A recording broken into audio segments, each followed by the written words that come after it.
Terus bagaimana hubungan dengan anak saya yang sekolah di pesantren? Ini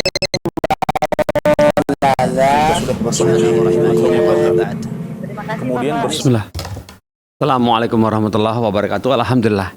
Hamdan katsiran tayyiban mubarakan fihi kama yuhibbu rabbuna wa yarda. Asyhadu an la ilaha illallah wahdahu la syarikalah wa asyhadu anna Muhammadan abduhu wa rasuluhu amma ba'd. Pemirsa Fatwa TV, alhamdulillah kita dapat bersua kembali di program Live Interaktif. Live Interaktif yang mengawali awal pekan di kali ini, di pekan kali ini, yaitu biasanya di hari kedua, itu hari Senin di Indonesia. Barakallahu fikum. Semoga Allah memberikan kelancaran atas semua program yang akan kami laksanakan, dan semoga Allah berkahi apa yang sudah kami gelarkan, dan semoga Allah memberkahi ilmu yang dititipkan oleh para asatizah yang mengasuh acara ini dan semua live interaktif di Fatwa TV. Barakallahu fik. Alhamdulillah. Amin.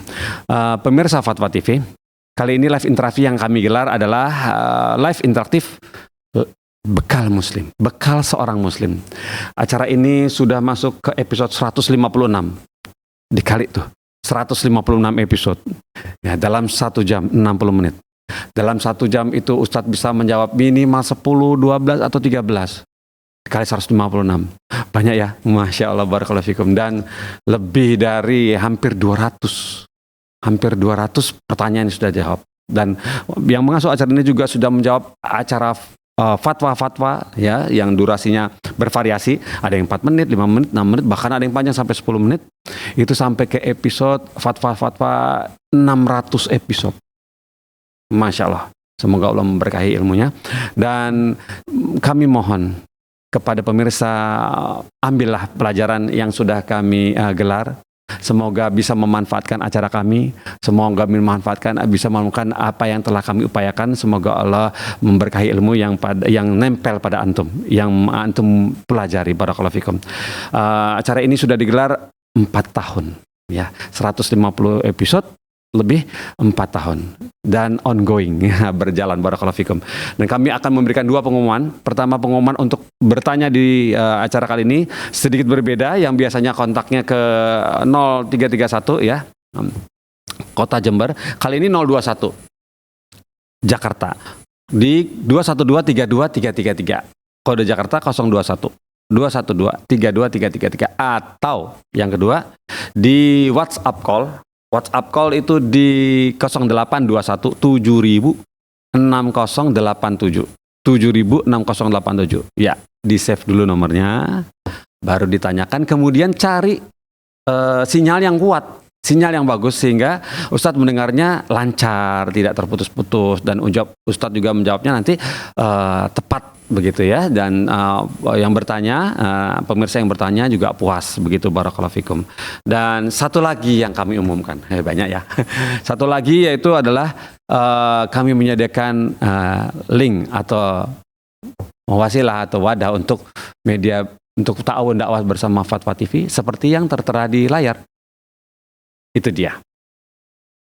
Ya, kami tunggu kabar baiknya. Barakallahu fikum. Dan sekarang tidak berpanjang lebar, kita sapa Ustadznya. Assalamualaikum warahmatullahi wabarakatuh, Ustadz Muhammad Arifin Badri. Waalaikumsalam warahmatullahi wabarakatuh. Ahlan marhaban bikum Pak Pongki. Gimana nih? Masya Allah. Jakarta dan Jember terasa selangkah saja Pak. Selangkah saja ya. Sepencet. Sepencet. Selangkah pencet. Barakallahu fikum. Alhamdulillah Allah kasih fasilitas seperti ini Ustadz ya. Jadi ilmu terasa dekat, iya, ilmu terasa dekat. Terus tempat bertanya juga banyak. Ada di Fatwa TV aja udah 13 event, ada 13 acara begitu saja, waktunya berbeda-beda, sudah dikenali, sudah kita pilah-pilah ya Ustadz ini ya. Antum juga yang sarankan dulu dipilah-pilah, setiap Ustadz ada spesialisasi hanya untuk live interaktif ya Ustadz ya. Untuk nanti kalau ketemu langsung bebas dia mananya apa ya. Gitu ya. Ya Ustadz, kami bersyukur kepada Allah, kemudian berterima kasih kepada antum yang sudah meluangkan waktunya di tengah kesibukan antum sore hari. Harusnya pagi ngajar, pagi mengasuh universitas, terus sore kita ganggu juga. Barakallahu. Nah, Ustadz, kemudian Ustadz, kami membiasakan diri untuk menerima nasihat di setiap semua program live interaktif Ustadz. Dan kali ini jatuh giliran kepada antum. Kami tunggu nasihatnya. Tafadhol ya Ustadz. Baik, barakallahu fiik. Assalamualaikum warahmatullahi wabarakatuh. Alhamdulillah wassalatu wassalamu ala Rasulillah wa ala alihi wa ashabihi wa man wala ma ba'du. Kaum muslimin dan muslimah dimanapun Anda berada. Dalam setiap pertempuran pasti ada yang namanya benteng pertahanan. Tanpa benteng pertahanan maka sangat mungkin, besar kemungkinannya kita akan kalah, dan bila kalah maka tidak ada tempat berlindung. Dalam kehidupan, tak ubahnya sebuah medan perang. Kita berperang melawan syahwat, berperang melawan syubhat, berbagai pemikiran, godaan, dan rayuan. Kita juga berperang dengan berbagai macam kepentingan yang ada di sekitar kita. Ada perseteruan, ada perlawanan. Sebagai seorang muslim tentu syahwat, syubhat, propaganda, persaingan antara berbagai pemahaman, kepentingan, golongan tentu tidak boleh memalingkan kita dari visi dan misi hidup kita. Apa visi misi hidup kita? Allah Subhanahu wa taala tegaskan, wa ma khalaqtul jinna wal insa illa liya'budun. Tidaklah aku ciptakan jin dan manusia kecuali agar mereka beribadah hanya kepadaku, kata Allah Subhanahu wa taala. Maka sebagai seorang muslim, kesadaran bahwa kita hidup di dunia untuk mengabdi dan beribadah kepada Allah. Dan untuk dapat mewujudkan visi misi ini, tujuan hidup ini itu beribadah hanya kepada Allah. Menjadikan hidup kita seutuhnya bernilai ibadah, bernuansakan ibadah. Qul inna sholati wa nusuki wa mahyaya wa mamati lillahi rabbil alamin. Katakan, ikrarkan selalu, sampaikan, kobarkan bahwa sholatku, sembelihanku, hidupku dan matiku semuanya teruntuk Allah Subhanahu wa taala, penguasa semesta alam. Tentu keimanan ini, tujuan dan visi misi ini hanya bisa terwujud bila kita memiliki sarana dan prasarana. Tahukah Anda sarana dan prasarana terbaik dan terkuat untuk mewujudkan cita-cita menjadi hamba Allah yang seutuhnya adalah ma'unah dari Allah itu sendiri, pertolongan dari Allah Subhanahu wa taala. Karena ketika kita menghadapi tantangan, godaan, perseteruan dan persaingan kepentingan, maka dengan memohon pertolongan kepada Allah, dengan mengakui bahwa kita lemah dan tidak berdaya kalau tidak didampingi dan diiringi dengan pertolongan Allah SWT. Inilah senjata terkuat kita, benteng terkuat kita. Iyyaka na'bud wa iyyaka nasta'in. Hanya kepadamu ya Allah aku beribadah, mengabdi, dan hanya untukmu aku peruntukkan segala aktivitasku, dan hanya dengan pertolonganmu aku menjalani semuanya. Nasta'in, kami memohon pertolongan kepadamu dalam menjalankan semuanya itu. Alih-alih kita berhadapan dengan musuh dari eksternal, dari luar, syahwat, syubhat, dan lain sebagainya, sekedar untuk menundukkan amarah, jiwa kita yang amarah bisu, yang menggoda kita, mengajak, membisikkan dalam diri kita, menyeru diri kita untuk berbuat, memperturutkan hawa nafsu, berbuat hal-hal yang dimurkai Allah SWT. Seringkali kita kalah. Bagaimana berhadapan dengan musuh dari eksternal, dari luar. Karenanya dahulu Nabi SAW seringkali mengingatkan kita dan memberikan keteladanan kepada kita agar senantiasa memohon perlindungan kepada Allah, meminta dibuatkan benteng. Dari apa? Dari buruknya diri kita sendiri. Wa na'udzubillahi min syururi anfusina. Dan kami berlindung dari buruknya jiwa kita sendiri. Karena itu, ikhwatul iman, ikhwatul Islam, mari kita kobarkan, mari kita tumbuhkan kesadaran bahwa berserah diri kepada Allah, memohon perlindungan kepada Allah, itulah benteng terkokoh, benteng terkuat untuk kita menghadapi gempuran syahwat, gempuran syubhat, propaganda, dan berbagai macam perseteruan kepentingan yang ada di sekitar kita. Kalau bukan pertolongan Allah, Allah tidak mungkin. Kalau bukan karena pertolongan Allah SWT, kita tidak mungkin selamat. Kalau bukan karena pertolongan Allah SWT dan perlindungan darinya, kita tidak mungkin bisa tetap berdiri tegar di atas jalan Allah Subhanahu wa taala, di atas agamanya. Karena itu, marilah kita kobarkan semangat ini. Wa'bud rabbaka hatta ya'tiyakal yakin. Semoga Allah Subhanahu wa taala menguatkan, memberikan istiqamah, kekuatan kepada kita untuk istiqamah di atas agamanya hingga ajal menjemput kelak. Allah taala alam. Nasihat antum, alhamdulillah seperti itu ya. Jadi kita pertama, benteng kita pertama ya Ustaz ya, apalagi dari luar ya. Benteng pertama aja belum bisa bagus, apalagi dari luar, serangan dari luar yang perlu istain billah begitu Ustaz ya. Minta tolong kepada Allah. Barakallahu fiikum Ustaz atas nanti. Semoga pemirsa, saya dan teman-teman juga bisa mengambil manfaat dari apa yang sudah dinasihatkan oleh saya Ustaz Arifin barusan. Dan sekarang kita masuk pertanyaan sana Ustaz. Pertanyaan pertama ini datang pertama dari Abu Taimiyah di Palu. Abu Taimiyah di Palu, Sulawesi Tengah, begini bunyinya. Assalamualaikum Ustaz Arifin. Ustaz izin bertanya Ustaz, apa hukum uang yang didapatkan oleh ojol dari membonceng wanita non mahram? Jazakallahu khairan. Iya. Ya. Baik, barakallahu fiik wa atabakumullah. Kepada saudara Abu Taimiyah ya. Semoga Allah SWT menambahkan taufik hidayah kepada Anda, keluarga, dan juga seluruh pemirsa dimanapun Anda berada. Ya. Dalam setiap aktivitas, kita seharusnya tunduk dan patuh kepada tuntunan syariat. Kita tidak boleh, kalaupun kita berada di rumah sendiri, berinteraksi dengan anak dan istri kita harus patuh kepada tuntunan syariat. Dengan anak kita, apalagi dengan orang lain, dengan istri kita juga harus menjalankan aturan syariat. Apalagi berinteraksi dengan orang lain yang potensi terjadi hal yang buruk.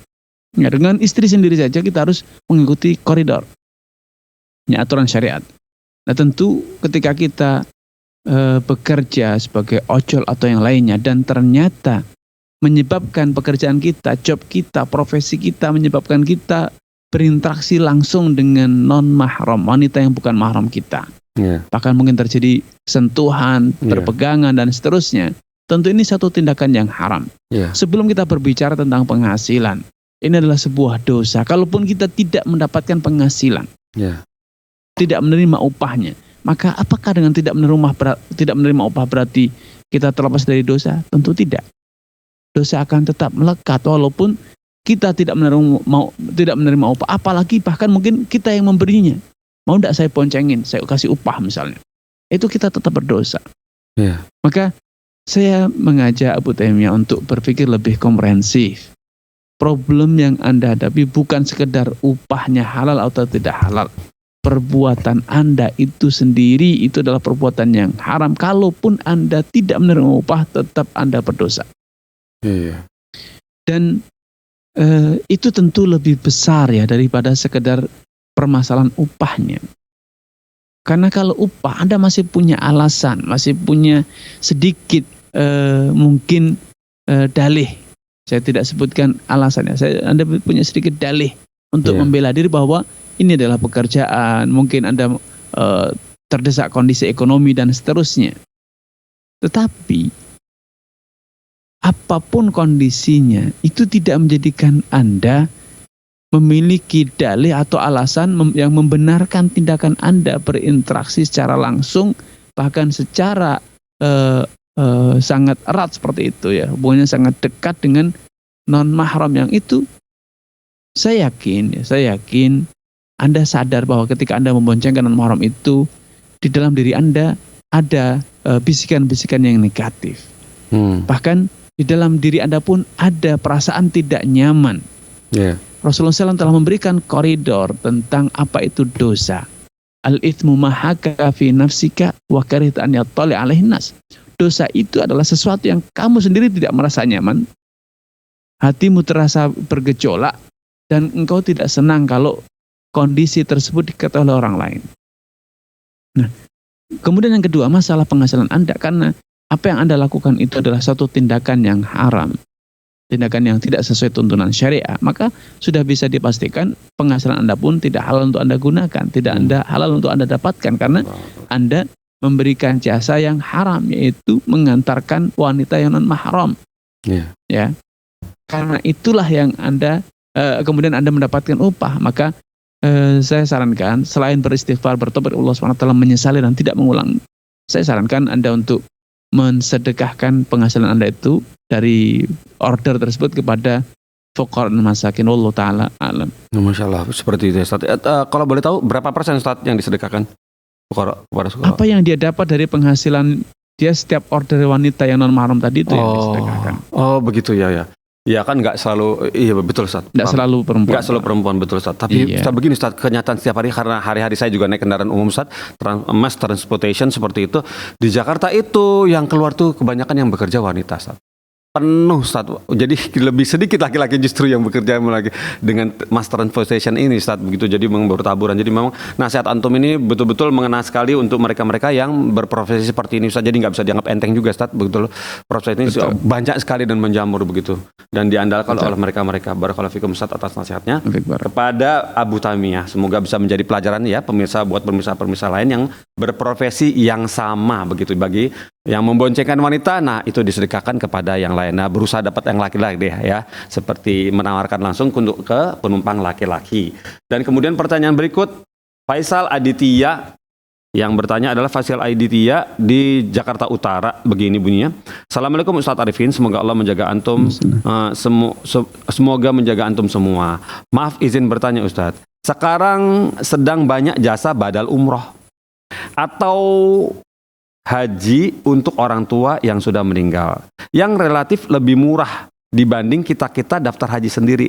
Dalam kurung, dan waktu keberangkatannya pun lama, kurung tutup. Apakah hukumnya, bagaimana hukumnya menggunakan jasa badal umroh ini atau badal haji ini tersebut? Adakah tuntunannya dari Rasulullah SAW? Jazakallahu khairan. Baik. Barakallahu fiik wa taqabbalallah kepada saudara Faisal Aditya atas kebersamaannya. Semoga Allah SWT menambahkan taufik kepada Anda, keluarga, dan juga seluruh pemirsa dimanapun Anda berada. Ada dua kemungkinan. Kemungkinan pertama adalah bila Anda mampu, walaupun itu dengan cara menunggu, ada masa tunggunya, ya maka Anda wajib menunggu. Tidak boleh Anda mewakilkan kepada orang lain selama Anda mampu untuk menunaikan ibadah itu sendiri. Kenapa? Karena hukum asalnya masing-masing dari kita itu menjalankan ibadah secara langsung. Hanya orang-orang yang berhalangan yang mendapatkan dispensasi keringanan untuk diwakili dalam menjalankan sebagian. Saya beri penegasan, bagi orang-orang yang berhalangan dan betul-betul halangan itu kuat, menyebabkannya tidak bisa menunaikan ibadah secara langsung, maka boleh mewakilkan kepada orang lain sebagian ibadah. Misalnya haji, umroh, membagikan sedekah, atau puasa sunnah ataupun puasa wajib menurut mazhab Syafi'i misalnya. Maka bagi yang punya halangan boleh mewakilkan, tapi bukan berarti karena faktor jauh, karena faktor waktu, karena kesibukan kemudian kita wakilkan, tidak. Ini alasan yang betul-betul tidak bisa ditinggalkan, alasan yang tidak bisa kita lawan, misalnya cacat tidak bisa, atau karena faktor umur yang sudah terlalu tua, tidak mungkin kan untuk perjalanan jauh atau yang sejenis. Namun kalau sekedar antrian yang panjang, maka Anda harus bersabar.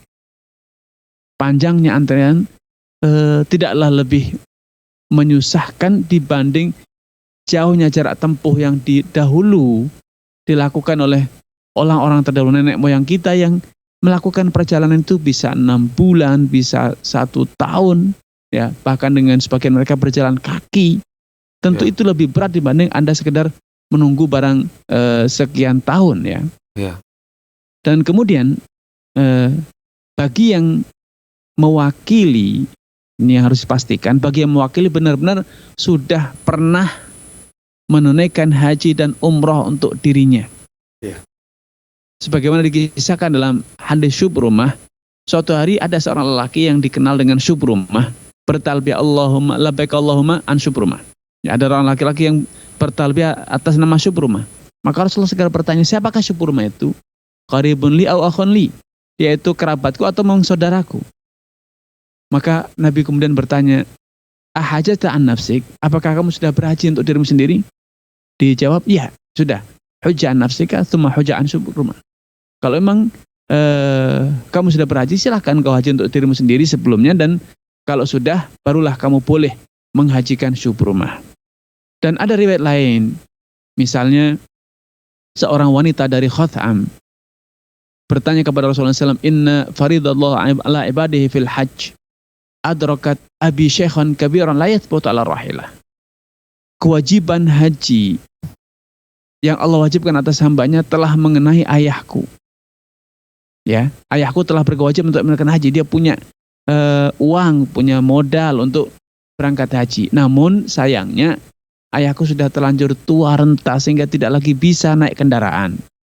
Karena negeri Khatham atau suku Khatham tinggal yang di tempat yang jauh dari kota Makkah. Afa ahujju anhu, apakah boleh aku wakili ayahku dalam menunaikan ibadah haji? Maka Rasulullah SAW menjawab, huji anhu, silahkan engkau tunaikan haji atas nama orang tuamu. Maka ini boleh secara prinsip.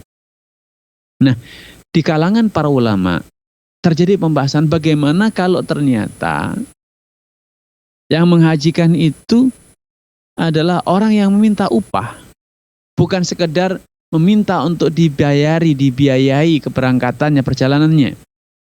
Kalau sekedar minta dibiayai, maka sepakat para ulama boleh, karena memang ya tidak layak tentu sudah dihajikan kemudian harus bayar sendiri, kecuali kalau memang putranya sendiri atau kerabatnya sendiri, maka mungkin itu terjadi. Tapi bagi orang lain tentu ya kita harus tahu bahwa kita dia sudah membantu kita, masa layakkah kalau kemudian dia juga kos sendiri, biaya sendiri. Yeah. Maka kalau yang ditanggung hanya sekedar biaya operasional saja, ongkos perjalanan saja, maka itu sepakat para ulama boleh. Namun muncul permasalahan ketika ini menjadi sebuah profesi, ya, sehingga terjadi tawar-menawar. Ada hitung-hitungan biaya operasional sekian dan kemudian saya minta keuntungan sekian rupiah, upah sekian rupiah. Maka banyak ulama mengatakan praktek-praktek transaksional semacam ini tidak dibenarkan. Kenapa demikian? Karena ibadah haji atau haji itu adalah sebuah ibadah yang nilainya, manfaatnya hanya bisa didapat bila ditunaikan karena Allah Subhanahu wa Ta'ala atas dasar ikhlas. Namun ketika yang melaksanakannya itu motivasinya adalah motivasi transaksional, ya betul-betul cari keuntungan, maka tentu di sini perlu dipertanyakan apakah dia akan mendapatkan pahalanya, apalagi sampai menjadikan yang mewakilkannya itu gugur kewajibannya. Nah, ini yang menjadi pembahasan di kalangan para ulama. Al-Imam Ibnu Taimiyah rahimahullah memberikan catatan penting di sini bahwa tidak sepatutnya orang-orang seperti ini yang menjadikan ibadah haji sebagai profesi untuk mencari keuntungan ini disewa untuk apa? Untuk menunaikan ibadah haji, karena keabsahan amalannya itu diragukan dan kemudian apakah mendapatkan pahala? Tentu ini yang dipertanyakan. Ya, kenapa? Karena dia menjalankan ibadahnya bukan atas dasar lillah mencari pahala, tapi atas dasar mencari apa? Mencari upah. Sehingga akhirnya ibadah ini berubah menjadi tidak lagi menjadi ibadah, tetapi menjadi suatu job atau pekerjaan. Seperti kuli bangunan atau joki, seperti jasa yang lain misalnya. Nah, ini akhirnya merusak substansi nilai-nilai ibadah itu menjadi kosong dan menjadi profesi semata, menjadi jual beli jasa. Walaupun sebagian ulama mengatakan boleh, ya boleh, karena orang yang disewa untuk mewakili kita, seperti karyawan contohnya, maka karyawan itu bertindak mewakili kita. Sehingga yang harus ikhlas itu adalah kita yang membayar. Sedangkan orang yang disewa, dibayar tadi, yang penting dia menjalankan amalan itu sesuai dengan apa yang kita perintahkan. Urusan dia mencari niatnya niatnya adalah upah, maka ini tak ubahnya bagaikan orang yang berkewajiban zakat, namun dia tidak bisa mengantarkan uang zakatnya kepada fuqara masakin, kemudian dia sewa jasa, antarkan barang ini, kuli angkutkan gabah ini sebagai zakat mal, zakat pertanian, dan itu para ulama sepakat sah. Ketika kita mengirimkan zakat kita melalui transfer bank misalnya, ada transaksi di situ. Bank ketika mengantarkan uang, mentransferkan uang kita ke rekeningnya fuqara masakin, itu mereka tidak ada niat ibadah. Mereka murni niatnya apa? Niatnya adalah ya profesi, pekerjaan. Iya, Akhirnya mereka mendapatkan ada biaya administrasi 6.500 misalnya. Iya. Itu tidak masalah. Yang penting Anda yang mengeluarkan zakat itu betul-betul ikhlas karena Allah Subhanahu wa ta'ala. Iya. Namun tentu walaupun pendapat ini, penjelasan ini cukup kuat, cukup beralasan, dan itu pendapat yang diajarkan dalam mazhab mayoritas ulama. Ya, namun tentu kita sepatutnya, kalaupun kita ingin karena butuh uang, maka jangan jadikan ini sebagai profesi. Spiritnya adalah tolong menolong. Anda punya kebutuhan finansial dan saudara Anda punya kebutuhan untuk menunaikan ibadah haji. Spirit tolong menolong ini, beliau membantu Anda meringankan kebutuhan finansial Anda, dan Anda membantu beliau menunaikan salah satu rukun Islamnya, yaitu ibadah haji. Sehingga spiritnya tidak keluar dari ibadah kepada Allah SWT dan tidak berubah menjadi profesi yang substansinya, stressingnya, penekanannya hanya sekedar mendapatkan upah. Wallahu ta'ala alam. Masya Allah, barakallahu fikum. Seperti itu Ustaz ya penjelasannya saja ya. Sebagus-bagusnya adalah saudaranya sendiri ya Ustaz yang ini Betul. ya Ustaz ya. Begitu ya Ustaz. Betul. Ini ada telepon masuk, tapi ini sebenarnya saya masih ada yang mau saya tanyakan mungkin terkait bagaimana badal haji itu kan dikarenakan ketika seseorang ini ya Ustaz ya, mau murah mengirit ya, efisiensi waktu, efisiensi biaya, begitu Ustaz ya. Enggak selalu seperti itu Pak. Umumnya Bisa jadi enggak. karena memang orang yang sudah tidak mampu, bisa jadi karena orang yang sudah Oh iya betul, meninggal. iya, begitu ya, gitu. Sakit, Mampu dan dan tidak mau seterusnya. meninggal. Setelah telepon ini saya mau sambung sedikit aja, tapi telepon dulu yang kita layani. Kita coba sapa dari Bapak siapa di mana? Dari Ibu Fatimah di, ayo dong fokus. Nah di Bogor. Baik. Assalamualaikum Fatwa TV. Assalamualaikum. Suaranya belum masuk teman-teman. Assalamualaikum Fatwa TV. Ya, Assalamualaikum. Bismillah ya. Iya, silakan Ibu Fatimah. Iya. Waalaikumsalam. Silakan. Saya izin bertanya Ustaz. Ya. Apakah kita boleh melakukan transaksi COD seperti yang ada di marketplace? Ya. Jika boleh, apakah kita juga boleh menerima diskon, di mana diskon itu bersyarat? Misalnya beberapa syarat, misalnya seperti harus melalui transfer bank bayarannya, atau melalui transaksi COD. Sedangkan kalau bayar non COD tidak dapat diskon seperti itu. Iya. Ya. Baik, itu saja ya Bu ya. Kemudian pertanyaan kedua, Waduh, ada dua nih. boleh satu lagi. Boleh ya. Beberapa tahun lalu saya pernah tidak berpuasa Ramadan karena kejahilan saya tanpa uzur syar'i. Terus? Apa yang harus saya lakukan? Apakah mengqadha puasa atau membayar kafarah? Toib. Itu ya Bu ya, dua Jazakallahu pertanyaan. khair, Ustaz, barakallahu fiik. Baik, terima kasih Ibu sudah telepon ke Fatwati. Tafadhol ya Ustaz. Baik, barakallahu fiik wa ataballahu kepada Ibu Fatimah ya. Semoga Allah SWT menambahkan taufik kepada Ibu, keluarga, dan juga seluruh pemirsa dan penyimak dimanapun Anda berada. Ya. COD, transaksi cash on delivery, itu secara prinsip boleh-boleh saja. Karena pihak marketplace dalam hal ini mewakilkan pengiriman barang kepada pihak ekspedisi ya. Sedangkan transaksinya terjadi pada saat customer atau pembeli melakukan order di marketplace. Hanya saja di sini ada ketentuan hak khiyar bahwa pembeli boleh membatalkan transaksinya setelah barang dilihat sampai ke tangannya melalui ekspedisi tersebut. Baru kalau jadi baru dia bayar. Nah, semacam ini secara prinsip boleh, kecuali bila transaksinya adalah transaksi jual beli emas dan perak. Karena transaksi jual beli emas harus tunai langsung, ya, tunai langsung ketika transaksi, ada uang dan ada barang, tidak boleh ditunda sedikit pun. Dan ini tidak mungkin dilakukan pada skema jual beli online baik di marketplace atau lainnya.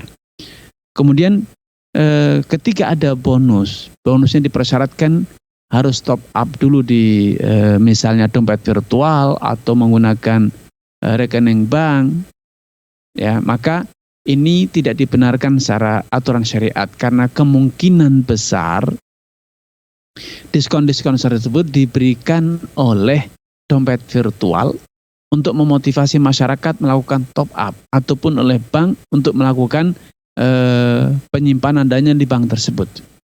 Yeah. Namun bila diskon itu diberikan oleh supplier penjual maka boleh. Walaupun itu mungkin kejadiannya langka ya. Kejadiannya langka, yang paling sering terjadi diskon tersebut cashback ataupun potongan harga, bebas ongkos kirim dan lain sebagainya, itu seringkali yang memberikan adalah dompet virtual dan lembaga keuangan yang lainnya. Karena itu merupakan upaya mereka untuk meningkatkan, memotivasi masyarakat agar mereka top up, menyimpan dananya di dompet virtual tersebut. Dan ini, keuntungan semacam ini adalah riba. Karena dana yang tersimpan di top up di dompet virtual itu statusnya adalah piutang. Sehingga ketika ada keuntungan, maka pengguna pengguna dompet virtual mendapatkan keuntungan dari piutangnya, yaitu dana dia atau saldonya yang mengendap di dompet virtual ataupun di rekeningnya. Pertanyaan kedua, orang yang dengan sengaja tidak berpuasa, tidak ada uzur, namun karena ya lemah iman dan kebodohannya, maka dalam mazhab Syafi'i difatwakan ia wajib mengqadha. Wajib mengqadha. Kenapa? Karena orang yang sakit saja wajib mengqadha. Faman kana minkum maridhan aw ala safarin fa'iddatun min yamin ukhar. Siapapun dari kalian yang sakit ataupun safar maka wajib mengqadha di hari lain. Ini berlaku pada orang yang punya udzur, punya alasan. Yeah. Bagaimana halnya dengan orang yang tidak punya alasan? Tentu lebih utama untuk diwajibkan mengqadha, karena yang tidak berdosa saja wajib mengqadha, apalagi orang yang berdosa karena meninggalkan puasa tersebut.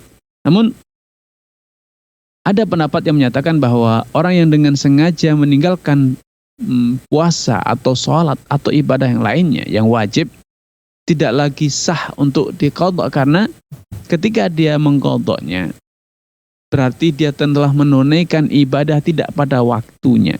Dan itu tentu tidak sejalan dengan sabda Nabi SAW, man amila amalan laisa alaihi amruna fahuwa raddun. Siapapun yang mengamalkan suatu amalan tidak sesuai dengan tuntunan kami, maka itu akan tertolak. Namun wallahu ta'ala pendapat pertama itu cukup kuat. Kalau memang Anda mampu untuk mengqadhanya, maka qadhalah, lakukanlah. Namun bila ternyata jumlah sholat yang ditinggalkan sudah terlalu banyak, puasa yang ditinggalkan sudah terlalu banyak, seringkali tidak lagi mampu, karena tentu itu sangat berat mengqadha puasa Ramadan yang ditinggalkan. Mungkin ada yang mungkin sudah selama 20 tahun, ada yang mungkin 30 tahun tidak pernah puasa. Tentu ini sangat berat sekali.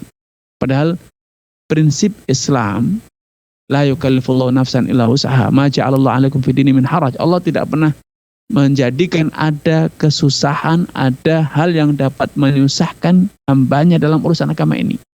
Dan pendapat ini walaupun secara tinjauan dalil cukup kuat, tetapi ada poin penting yang perlu diingat. Karena ketika sedari awal sudah dikatakan kalau kamu bertobat dengan cara berhenti dari perbuatan dosamu, meninggalkan sholat, meninggalkan puasa, maka engkau akan mengkodoknya. Engkau harus mengkodoknya sekian ribu kali sholat, sekian mungkin ratus kali puasa. Tentu ini menakutkan ya. Akhirnya menjadikan orang takut untuk bertaubat. Maka pertimbangan ini kemudian menjadikan seperti Al-Imam Ibnu Taimiyah rahimahullah lebih memilih pendapat kedua, bahwa bagi orang yang betul-betul dengan sengaja meninggalkan puasa, meninggalkan sholat, maka bukannya tidak wajib mengqadha, tetapi tidak diterima, tidak sah, karena berarti dia menjalankan dengan sengaja menjalankan ibadah di luar waktunya. Sehingga ini lebih ringan dari sisi praktek, walaupun dari sisi dosa lebih besar. Ya, dari sisi dosa lebih besar dosa orang yang sengaja meninggalkan dibanding orang yang ketiduran, orang yang tidak lupa sengaja atau safar ya. Maka mereka tidak berdosa, justru mereka diberi dispensasi keringanan agar bisa mendapatkan keuntungan, yaitu apa? Pahala Ramadan dengan sempurna, pahala sholat dengan sempurna. Saya ingin memberikan ilustrasi.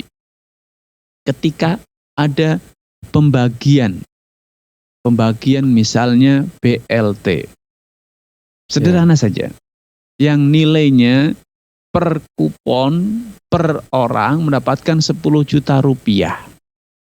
Kemudian ada salah satu masyarakat yang berhalangan sakit, diopnam di rumah sakit atau sedang safar. Kemudian dari pihak pemberi BLT mengatakan yang punya udzur masih punya kesempatan untuk mengambilnya di lain waktu sepulangnya dari safar, sepulangnya dari rumah sakit misalnya.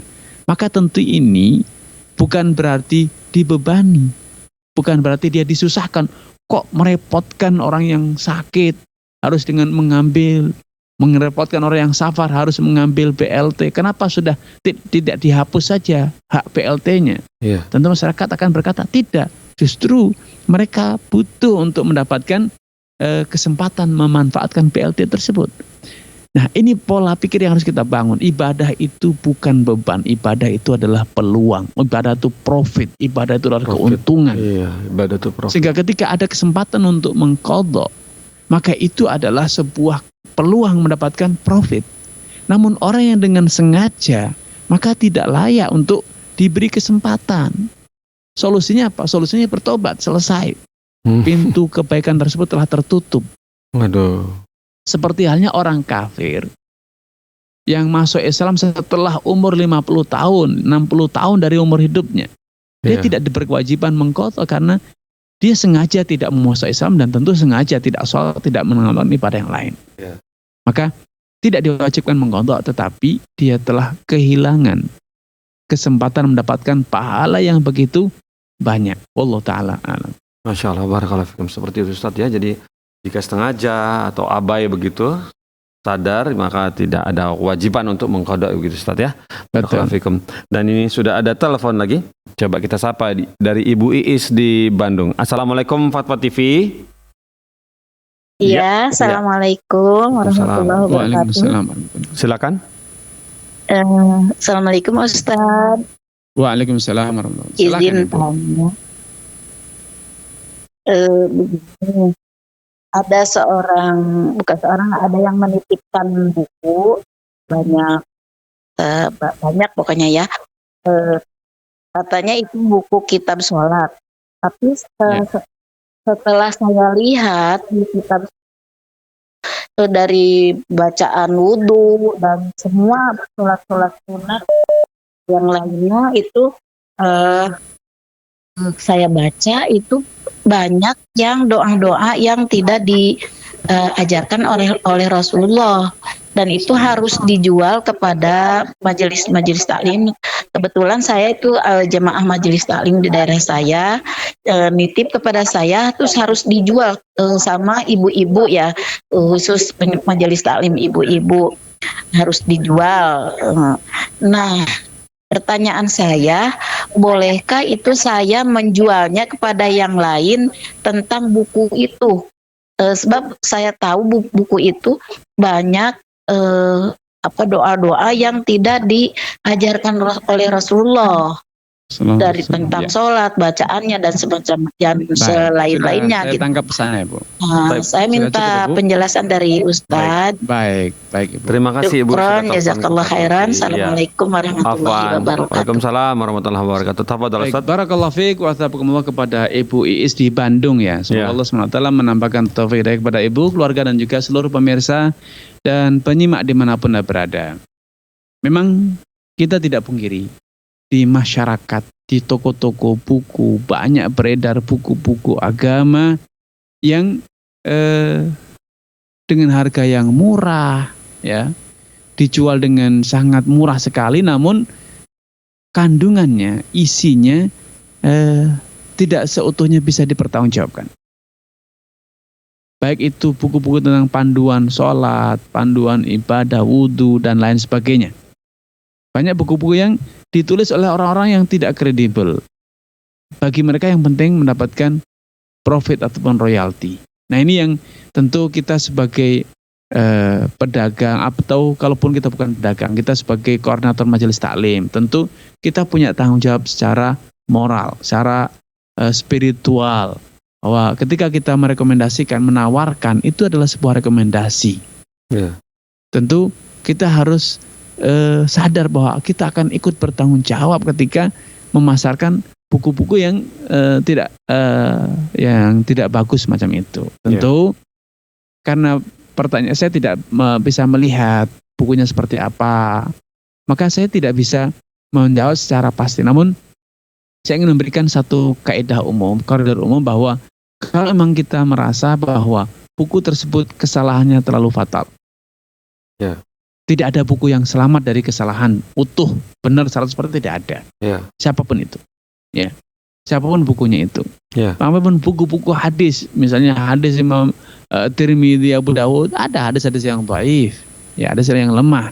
Namun demikian, mayoritas hadisnya adalah valid. Apalagi mereka secara objektif sudah menjelaskan, menyebutkan jalur riwayatnya, sehingga kita yang perlu mengkaji. Namun ketika buku itu dikonsumsi oleh masyarakat umum, tentu kita perlu memberikan warning, peringatan, mengedukasi, dan akan lebih baik bila kita katakan kepada supplier bahwa kami tidak siap ikut memasarkan itu, mohon maaf, gitu saja. Itu lebih selamat ya. Wallahu ta'ala alam. Masya Allah, barakallahu fikum. Seperti itu Ustaz ya. Jadi harus dilihat juga unsurnya ya, bukunya itu bagaimana ya Ustaz, barakallahu fikum. Betul. Dan ini ada telepon masuk lagi dari hamba Allah dari Sumbawa. Coba kita sapa. Assalamualaikum Fatwa TV ya. Halo. Ya. Assalamualaikum Fatwa TV. Halo. Baik. Assalamualaikum Bapak. Waalaikumsalam warahmatullahi wabarakatuh. Ya, silakan disampaikan pertanyaannya Ibu. Ya. Assalamualaikum Pak Ustadz. Waalaikumsalam warahmatullahi wabarakatuh. Silakan Ibu. Nah begini Pak Ustadz, ingin bertanya tentang zakat hewan ternak. Misalnya seseorang memelihara kambing sejumlah 20 ekor kambing betina. Kemudian setelah setahun dipelihara itu beranak menjadi 60 ekor begitu Pak Ustadz. Bagaimana cara membayar zakatnya Pak Ustadz?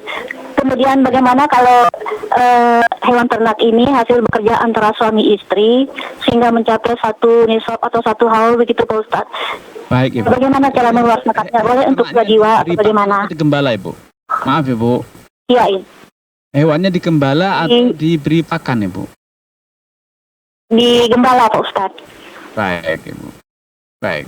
Ya demikian Pak Ustadz. Barakallahu fikum wa jazakumullahu khairan. Assalamualaikum warahmatullahi wabarakatuh. Ya. Baik, barakallahu fiik wa astaghfirullah Terima kepada kasih. hamba Allah di Sumbawa ya. Semoga Allah SWT menampakkan taufik hidayah kepada ibu, keluarga, dan juga seluruh pemirsa dimanapun Anda berada.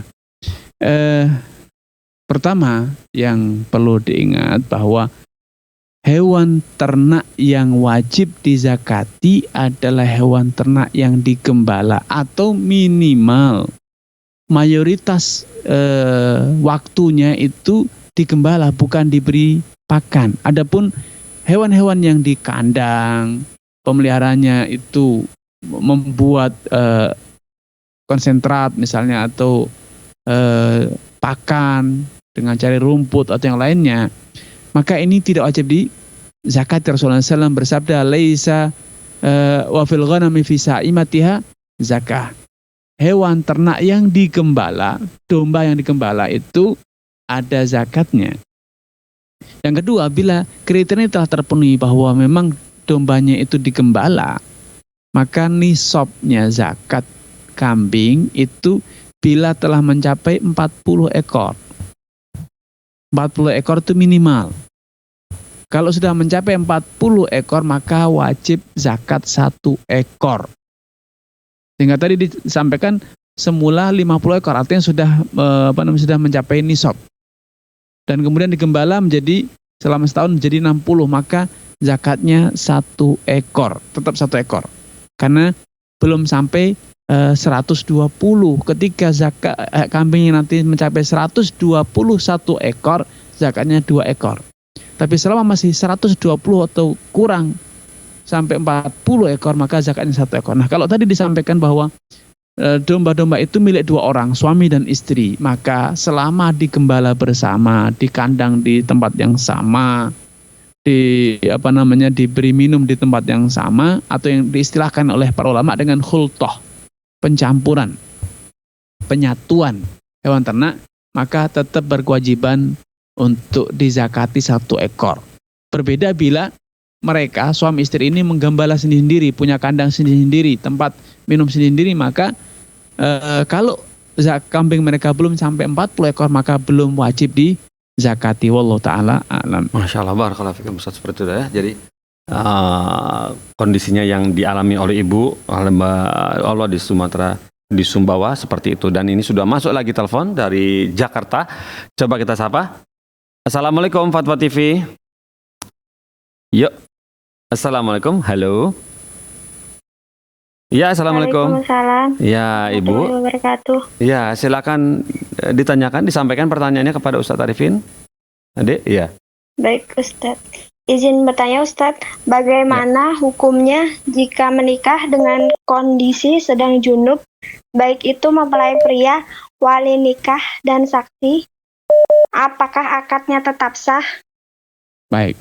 Ya, begitu ya. Terima kasih sudah bertanya. Itu saja pertanyaannya? Itu saja? Terima kasih. Itu saja. Iya, sebentar lagi dijawab insyaallah. Tafadhol Ustaz. Baik, barakallahu fiik wa atakumullah kepada hamba Allah di Jakarta. Semoga Allah SWT menampakkan taufik kepada Anda, keluarga, dan juga seluruh pemirsa dimanapun Anda berada. Pernikahan itu tidak sama dengan sholat ya. Sehingga tidak harus dalam kondisi suci. Sehingga wanitanya sedang haid, suaminya mungkin dalam kondisi sedang berhadat, Ya. baik hadat asghar ataupun hadas besar, walinya pun demikian, itu tidak menghalangi keabsahan pernikahan mereka. Ya, wallahu ta'ala alam. Masya Allah, barakallahu fikum Ustaz. Tepat, singkat, padat ya. Ibu yang bertanya sudah dijawab. Dan ini apakah ada telepon? Kita masuk dulu dari sini. Dari Abu Tamiah lagi Ustaz di Kota Palu, di Sulawesi Tengah. Ustaz, assalamualaikum Ustaz Arifin. Jika ada orang yang jualan sembako dengan modal 80 juta yang halal, namun biaya sewa tempatnya dari modal yang haram sebesar 20 juta. 80 juta yang halal, kemudian sewa tempatnya 20 juta yang haram. Nah, apakah keuntungannya menjadi haram sebagian?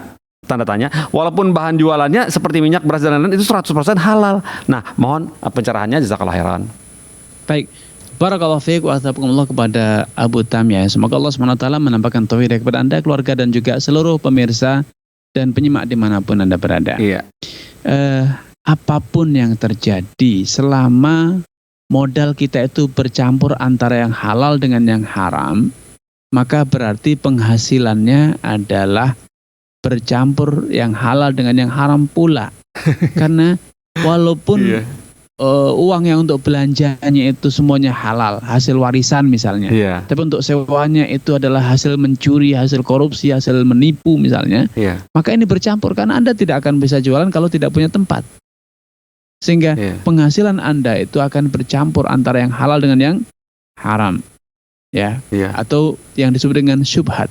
Karena itu adalah modal usaha Anda, itu modal usaha Anda, Atau mungkin Anda menggunakan tempat yang tidak halal untuk Anda gunakan, ruko orang Anda rampas, Anda gunakan untuk berjualan tanpa izin. Maka ini juga haram karena tanpa menggunakan tempat ini Anda tidak berjualan. Walaupun tentu ya sekali lagi Iya. tidak 100% haram. Iya. Tapi sekali Perlima. lagi seperti saya sampaikan ada percampuran yang haramnya. Berapa persentasenya saya tidak tahu karena hanya Allah yang tahu tentang itu. Berapa kontribusi ruko atau sewa toko Anda terhadap Iya. keuntungan yang bisa Anda dapat, saya tidak bisa menentukan karena itu hal yang gaib, yang itu hanya Allah Subhanahu wa taala. Sehingga Iya. intinya Anda sebisa mungkin Iya. hindari praktek-praktek Iya. ataupun modal-modal yang haram. Iya.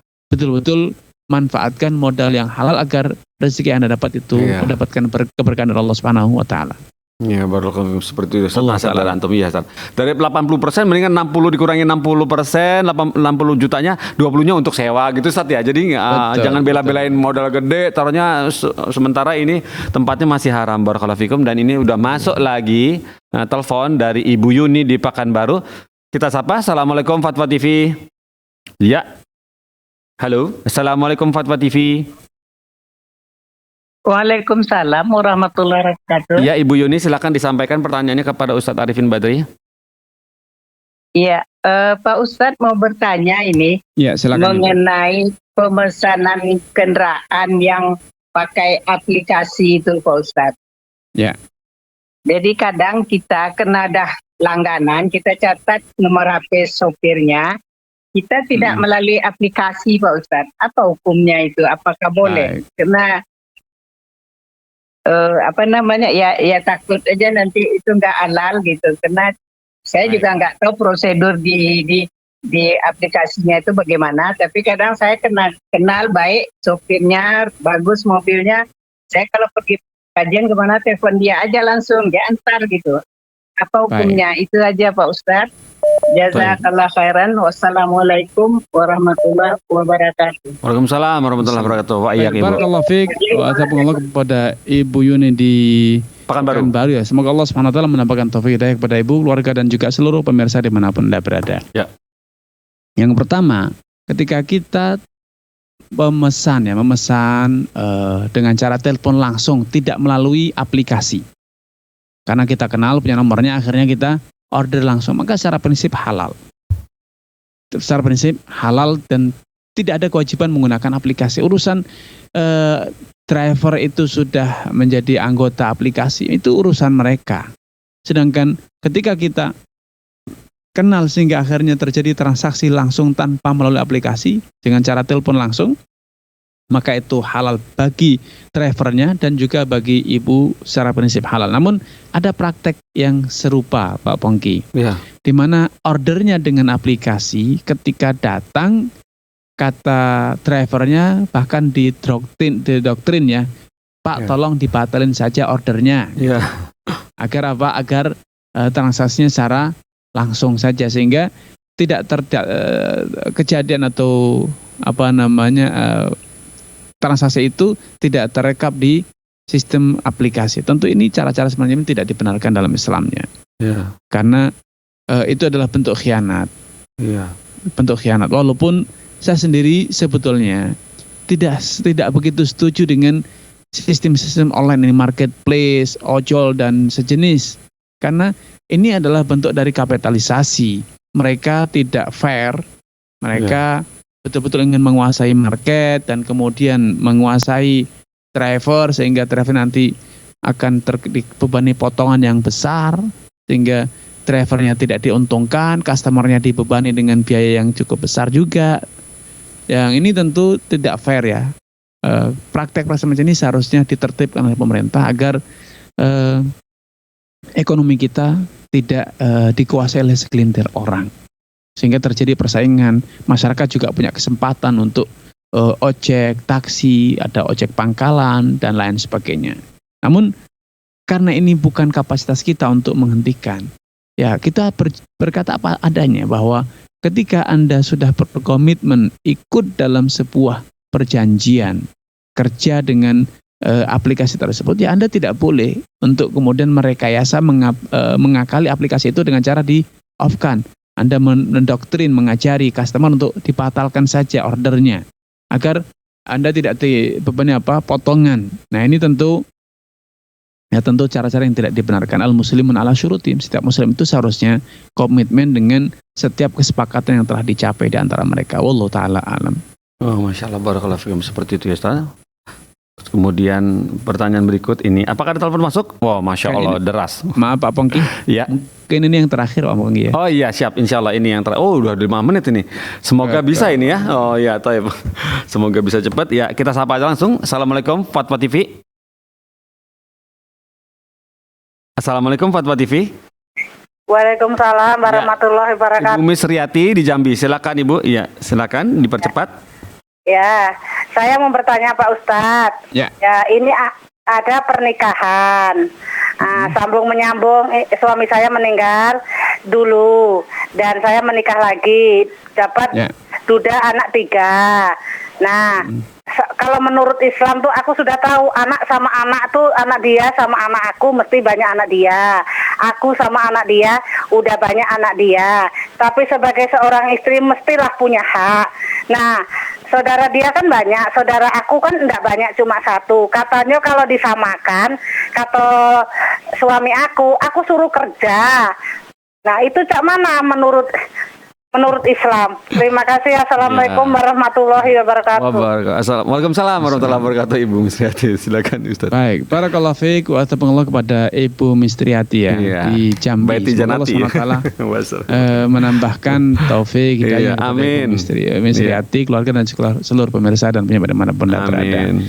Ini memang dinamika di masyarakat Pak Pongki ya, Iya, bahwa betul Ustaz. antara duda dengan janda kadang terjadi kecemburuan sosial.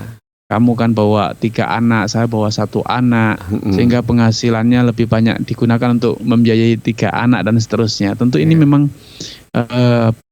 awal mulanya berangkat dari ketidakadanya komunikasi yang transparan dari kedua belah pihak. Solusinya gimana Ustaz?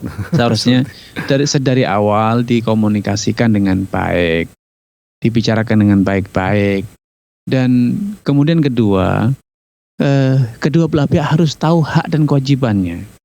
Hak seorang istri adalah mendapatkan kecukupan, dan nafkah, sandang, pangan, papan itu kalau itu sudah dipenuhi ya sudah selesai. Tanggung jawab suami dan hak istri sudah tertunaikan.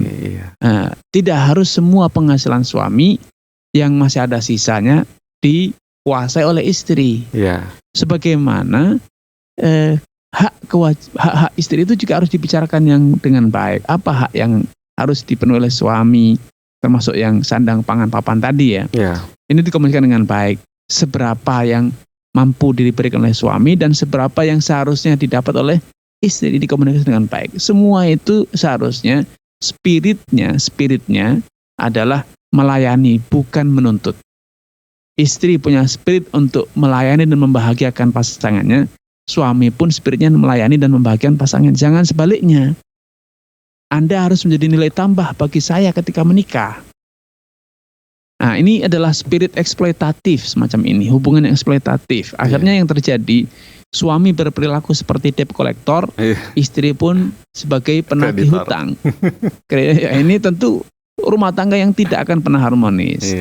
Maka kalau kita bercermin pada keluarga Nabi SAW, Nabi Muhammad tidak punya penghasilan ya karena sibuk dengan dakwah. Harta kekayaannya Khadijah betul-betul digunakan untuk mensupport dakwah Nabi SAW. Nah, ini praktek semacam ini yang harus kita pahami. Kenapa? Karena Khadijah punya orientasi melayani, membahagiakan, mensupport. Demikian pula Nabi SAW tidak berpikir mengeksploitasi. Sehingga beliau menikahi janda dengan banyak anak pun tidak masalah. Ya, walaupun Nabi tidak punya anak-anaknya sudah menikah semua, beliau siap menikahi anak-anak janda-janda yang membawa anak. Beliau tanggung, beliau nafkahi ya, dan itu semua dalam rangka apa? Membahagiakan istrinya. Karena spiritnya sekali lagi bukan agar pasangan kita menjadi nilai tambah, nilai plus bagi kita, tetapi bagaimana saya bisa membahagiakan pasangan sehingga berapapun yang bisa saya berikan, kalau itu masih mampu saya berikan. Ketika itu tidak dibutuhkan, ya karena saya bukan debt collector yang menuntut, saya juga tidak akan memintanya. Seperti itu Pak Pongki. Ini spirit rumah tangga ini yang harus kita hidupkan kembali. Wallahu ta'ala. Masya Allah. Barakallahu fiikum, jazakallahu khairan Ustaz atas nasihatnya kepada Bu Misrati. Semoga bisa dijadikan pelajaran untuk kita semua. Ustaz, bolehkah acara ini kami tutup? Baik, silakan. Jazakallahu khairan Ustaz atas waktunya. Pemirsa Fatwa TV, sudah selesai hari ini.